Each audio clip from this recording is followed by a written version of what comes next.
الأنبياء والمرسلين سيدنا محمد وعلى آله وأصحابه أجمعين أما بعد. InsyaAllah kita sambung bacaan kitab Al-Adhkar bab 28, zikir ketika ingin tidur dan selepas berbaring. Hadis yang seterusnya dalam Sahih Muslim, Sunan Abu Dawud, Sunan At-Tirmidzi, Sunan Nasa'i dan Sunan Ibn Majah.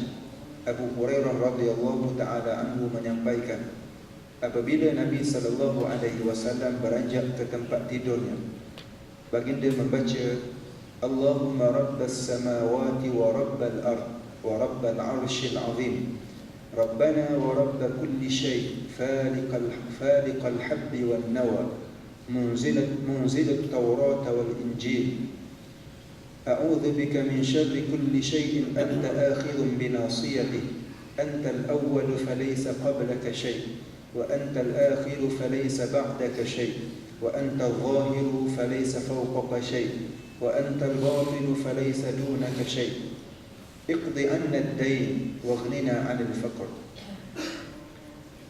Abu Hurairah kata, bila Nabi SAW beranjak ke tempat tidurnya, baginda membaca doa atau zikir tadi. Maksud dia, Ya Allah, Tuhan langit yang tujuh, Tuhan bumi dan Tuhan arasy yang agung, Tuhan kami dan Tuhan segala sesuatu, Zat yang menumbuhkan benih tumbuh-tumbuhan dan biji buah-buahan, Zat yang menurunkan kitab Taurat, Injil dan Quran.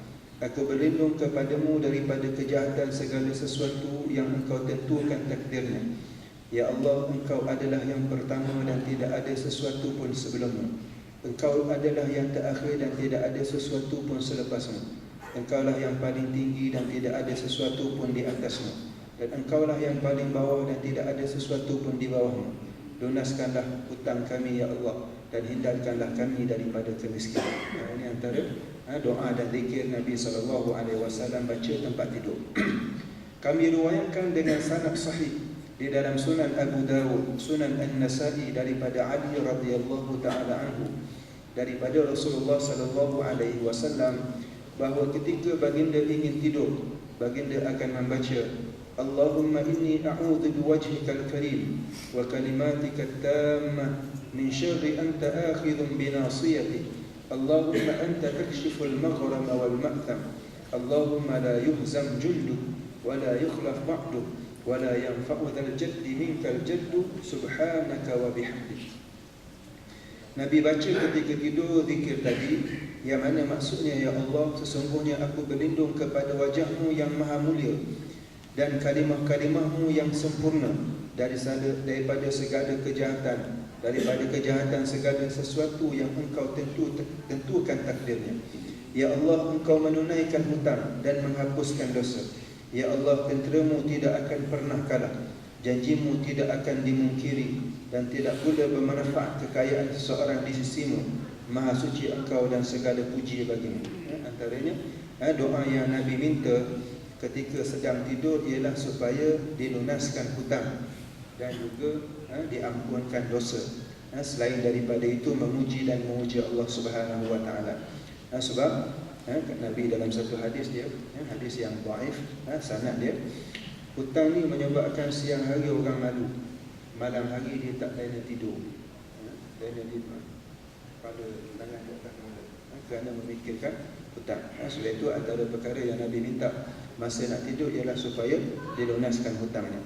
Dalam Sahih Muslim, Sunan Abu Dawud dan Sunan Tirmidzi, Anas radhiyallahu ta'ala anhu berkata, apabila Rasulullah sallallahu alaihi wasallam beranjak ke tempat tidurnya, baginda membaca, Alhamdulillahilladzi at'amana wa saqana wa kafana wa awana, fakam mimman la kafiya lahu wa la mu'wi. Rasulullah sallallahu alaihi wasallam bila berada di tempat tidur, baginda membaca doa tadi. Antara maksudnya, segala puji bagi Allah yang telah memberi kami makan, minum, mencukupi keperluan kami dan melindungi kami, yakni dengan rumah ini. Betapa banyak orang yang tidak cukup dan tidak dilindungi. Hadis riwayat dalam riwayat Imam Muslim dan Abu Dawud serta Imam An-Nasa'i. Kami riwayatkan dengan sanad hasan dalam Sunan Abu Dawud, daripada Abu Azhar, disebut juga Abu Zuhair Al-Ammari radhiyallahu taala anhu, bahawa apabila Rasulullah sallallahu alaihi wasallam ingin tidur di malam hari, baginda membaca bismillahi wada'tu jambi Allahumma ighfir li dhanbi waghsil syaitani wa fukka rihani waj'alni fin nadiyyil a'la. Rasulullah bila tidur malam hari, baginda membaca dan zikir tadi dengan maksudnya, dengan nama Allah, aku meletakkan lambungku, ya Allah ampunilah dosaku, celakakanlah syaitan yang menggodaku, tunaikanlah hutangku, dan jadikanlah aku bersama majlis malaikat yang tinggi. Aku di kalangan malaikat yang berada di tempat yang tinggi. Dalam Sunan Abu Dawud, Sunan At-Tirmidzi, Nufai Al-Ashja'i radhiyallahu ta'ala anhu berkata, Rasulullah sallallahu alaihi wasallam bersabda kepadaku, Iqra qul ya ayyuhal kafirun thumma nam ala khatimatiha fa innaha bara'atun minasyirk. Nabi sallallahu alaihi wasallam pesan kepada Nufai Al-Ashja'i, katanya, bacalah qul ya ayyuhal kafirun, kemudian tidurlah selepas itu, kerana surah itu melepaskan dirimu daripada kemusyrikan, melepaskan dirimu daripada sifat syirik. Maknanya antara ayat yang boleh kita baca sebelum tidur ialah qul ya ayyuhal kafirun, qul ya ayyuhal kafirun, surah Al-Kafirun. Nabi sebut antaranya ayat ini boleh membebaskan diri daripada syirik. Sebab itulah mungkin ini antara hikmah solat sunat. Dalam banyak riwayat Nabi suruh kita baca rakaat pertama surah qul ya ayyuhal kafirun. So pada rakaat yang kedua qul huwallahu ahad. Sebab apa? Sebab antara cubaan dan godaan akhir zaman ialah berkenaan dengan iman dan akidah manusia. Sebab itulah perkara yang penting untuk diingat sentiasa ialah tentang iman dan akidah ini. Antara perkara yang boleh membentenginya ialah bila kita menghayati surah qul ya ayyuhal kafirun, surah Al-Ikhlas, surah qul huwallahu ahad, yang menyatakan ketauhidan kepada Allah Subhanahu wa taala. Dalam Musnad Abu Ya'la Al-Musili, Ibnu Abbas radhiyallahu taala anhu berkata, Nabi sallallahu alaihi wasallam bersabda, "Ala adullukum ala kalimatin tunjikum minal isyraki billahi azza wa jalla, taqra'una qul ya ayyuhal kafiruna 'inda manamikum." Kata Nabi sallallahu alaihi wasallam kepada Ibnu Abbas, "Mahukah kalian," dalam hadis yang diriwayatkan oleh Ibnu Abbas, Nabi kata, "Mahukah kalian jika aku beritahu kepada kamu satu bacaan yang dapat menyelamatkan kalian daripada syirik kepada Allah?" Lalu Nabi sebut, bacalah qul ya ayyuhal kafirun ketika ingin tidur. Bacalah surah qul ya ayyuhal kafirun. Kami meriwayatkan dengan sanad yang sahih dalam Sunan Abu Dawud daripada Ibnu Umar radhiyallahu taala anhu, bahawa apabila Nabi sallallahu alaihi wasallam ingin tidur, baginda membaca, "Alhamdulillahilladzi kafani wa awani wa at'amani wa saqani walladzi manna 'alayya fa afdal walladzi a'tani fa ajzal. Alhamdulillahi 'ala kulli hal. Allahumma rabb kulli shay'in wa malika wa ilaha kulli shay', a'udzu bika minan nar." Nabi pernah membaca ketika nak tidur zikir tadi. Maksudnya, segala puji bagi Allah yang telah mencukupkan keperluanku, melindungiku, memberiku makan, memberiku minum, Zat yang telah memberikan anugerah dan melebihkannya padaku, Zat yang telah memberikan rezeki dan menambahkannya. Segala puji bagi Allah atas setiap keadaan. Ya Allah, pemelihara segala sesuatu dan pemiliknya, Tuhan segala sesuatu, aku berlindung kepadamu daripada neraka. Salah satu yang diminta berlindung oleh Nabi SAW sebelum tidur ialah daripada neraka.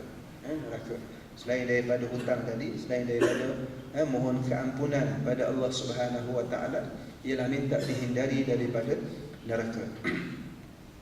Hadis yang seterusnya dalam kitab Imam Tirmidzi, Abu Sa'id Al-Khudri radhiyallahu taala anhu berkata, Nabi sallallahu alaihi wasallam bersabda, "Man qala hina ya'wi ila firashi, astaghfirullah alladhi la ilaha illa huwal hayyul qayyum wa atubu ilayhi 3 marrat, غفر الله له ذنوبه وإن كانت مثل زبد البحر وإن كانت عدد النجوم wa in kanat adada ramlin 'alish wa in kanat adada ayyamin ad-dunya. Kata Nabi SAW, siapa yang ketika ingin tidur dia baca astaghfirullahalladzi la ilaha illa huwal hayyul qayyum wa atubu ilaih.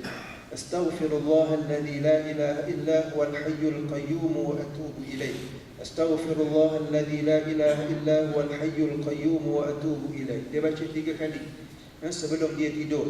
Nabi SAW bersabda, pasti Allah Ta'ala akan mengampuni dosanya walaupun sebanyak buih di lautan, bintang di langit, pasir-pasir di padang pasir yang tandus, dan juga sebanyak hari-hari dunia. Allah Ta'ala akan ampunkan dosanya. Hadis yang terakhir pada petang ni, masih ada beberapa hadis dalam bab nak tidur ni. Dalam Sunan Abu Dawud dan selainnya dengan sanad yang sahih, seseorang yang masuk Islam daripada kalangan sahabat Nabi SAW, dia berkata, aku duduk di samping Rasulullah SAW.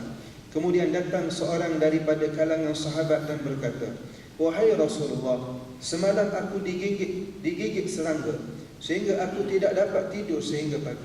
Ada seorang mengadu pada Nabi, malam semalam dia telah digigit oleh serangga, bisanya sampai dia tak boleh tidur sampai ke pagi. Baginda SAW bertanya, serangga apa? Dia menjawab, kalajengking. Dia kata dia disengat kalajengking. Baginda SAW bersabda, ama innaka law qulta hina amsayta a'udzu bikalimatillahi tammati min syarri ma khalaq lam yadurruka syai'un insyaallah ta'ala.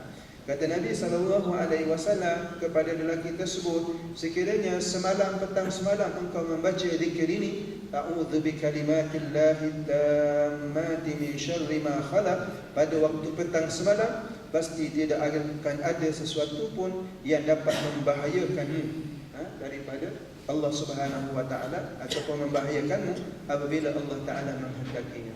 Maknanya zikir tadi boleh kita baca sebelum tidur. A'udzu bikalimatillahi tammati min syarri ma khalaq. Aku minta berlindung dengan kalimah Allah yang sempurna daripada kejahatan makhluk-makhluk. Daripada kejahatan makhluk. Kita minta dengan Allah Subhanahu wa taala semasa hendak tidur. Malam hari ini ialah biasanya berlaku kejahatan-kejahatan malam hari. Sebab itu dalam surah Al-Falaq kan Allah Taala minta kita berlindung dengan falak. Qul a'udzu birabbil falaq. Aku minta berlindung dengan Tuhan yang memiliki waktu falak. Bila waktu falak?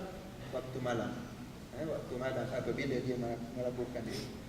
Qul a'udzu birabbil falaq min syarri ma khalaq, daripada kejahatan apa yang Allah Taala ciptakan. Wa min syarri ghasikin idza waqab. Wa min syarri an-naffathati fil 'uqad. Wa min syarri hasidin idza hasad. Dan ghasik ni malam hari bila orang ingin melakukan kejahatan, biasanya dia melakukan malam hari. Begitu juga orang yang melakukan perbuatan hasad dengki. Hasidin idza hasad. Orang yang nak dengki ni bila dia laku dengki ialah malam hari. Orang nak sihir orang pun biasanya malam hari. Hasidin idza hasad. Habis itu. Wa min syarri an-naffathati fil 'uqad. Daripada kejahatan orang yang meniupkan sesuatu pada simpulan. Dia simpul sesuatu macam bentuk orang, kemudian dia tiupkan mentera-mentera yang jahat, sihir dan sebagainya, lalu orang dengan izin Allah terkesan dengan perkara tersebut. Ini disebut sebagai sihir. Kan? Nabi pernah kena sihir, tuan-tuan. Nabi pernah kena sihir pada simpulan. Simpulan sikap yang digunakan oleh baginda Nabi SAW dilakukan oleh orang-orang Yahudi, kemudian dibuang di dalam satu telaga yang lama, sehingga Nabi SAW disihir, dia lupa rakaat, sembahyang dia lupa rakaat dia. Nabi pernah kena sihir, tuan-tuan. Dia lupa selepas dia bersama dengan isterinya dia mandi ataupun tak. Nabi lupa benda itu sihir. Sihir menyebabkan orang jadi lupa, dan dia terkesan dengan izin Allah Subhanahu wa taala, sehingga Allah Taala datangkan malaikat beritahu kepada Nabi tempatnya orang melakukan sihir tersebut. Nabi suruh para sahabat cari dan jumpa benda itu. jumpa benda tu. Kan sihir ni satu perkara yang wujud, tetapi dia tidak akan berlaku melainkan dengan izin Allah Subhanahu wa taala. Wallahu taala a'lam. Aqulu qawli hadha wa astaghfirullah al-azim li wa lakum. Assalamu alaikum warahmatullahi wabarakatuh.